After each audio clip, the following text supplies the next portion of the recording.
Hindi naman natuloy ang pagdalaw sana kahapon ni Pangulong Rodrigo Duterte sa burol ng isang pulis na nasawi sa operasyon kontra droga sa Samar. May ulat on the spot si Jay Sabale.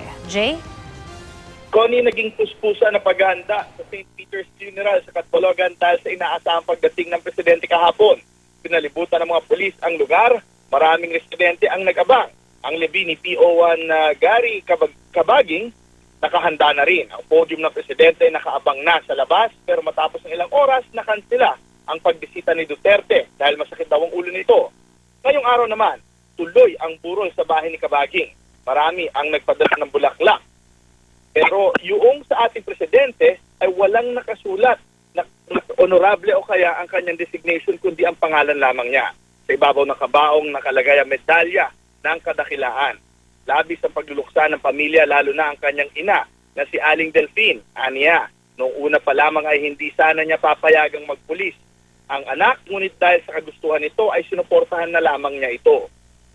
Ang asawang si Abigail pinapanood sa laptop ang ilang video ng asawa na kumakanta at sumasayaw. Masayahin daw ang asawa niya at mapagmahal sa pamilya. Masakit daw ang sinapit ng kanyang asawa. Ang busong kapatid at pinakamalapit kay Cabaging, labis din ang pangungulila sa kapatid.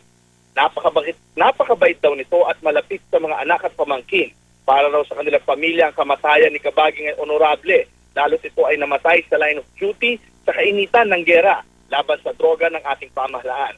Nasawi si Cabaging sa isang police operation sa Marabut, Samar sa pag-serve ng search warrant.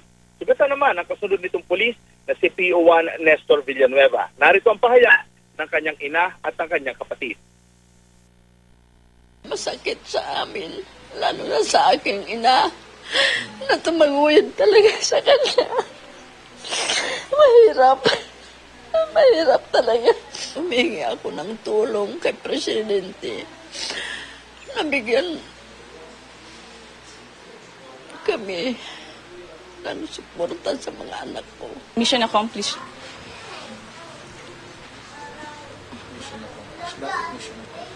Kasi yun ang gusto niya. Alam ko hindi siya takot mamatay.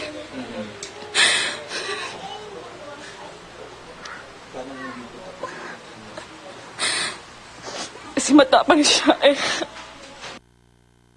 Nakatakdang ilibing si Cabaging ngayong September 3, Sabado, sa Barangay Kinsorongan Cemetery. At yan ang pinakahuling balita mula dito sa Catbalogan. Balik sa iyo, Con. Maraming salamat, Jay Sabale.